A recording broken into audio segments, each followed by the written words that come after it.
Nasa kaya sa cab niyan. Kuya, ano pa na anak ko? Hindi mapigilang mapaiyak ng aktres na si Yasi Pressman nang sumakay nga siya sa isang car service at doon ay nakilala niya ang isang driver na kung saan ay may anak na babae. Doon ay kinuwento ng driver na ipinangalan niya ang kanyang anak kay Yasi Pressman. Kaya naman sa puntong ito ay tila na-touch si Yasi at hindi nga napigilang maiyak. Narito ang nasabing video na ibinahagi ni Yasi sa kanyang Instagram. Nasa kaya sa cab niyan. Kuya, ano pa na anak ko? Yasi. Buntis siya, ma'am. Papanganak na nga yung bunso ko.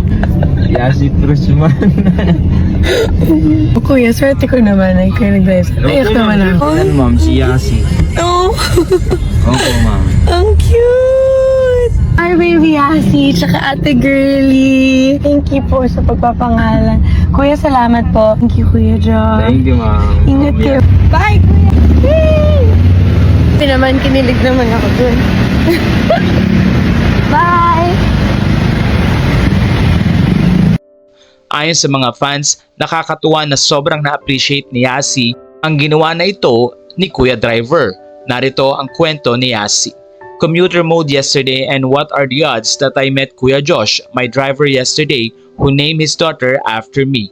I cry. The universe will always have a way of telling you that you are surrounded by so much love and I hope you guys feel that too. I love you guys. Salamat palagi. Natuwa din ang mga fans dahil sobrang na-appreciate ni Yasi ang napakagandang tribute sa kanya ni Kuya Josh na naging driver kahapon ni Yasi. Kaya naman mula dito sa Pinoy Showbiz Latest, ang kabutihan ni Yasi ay talaga namang nagre-reflect sa mga taong may gusto sa kanya.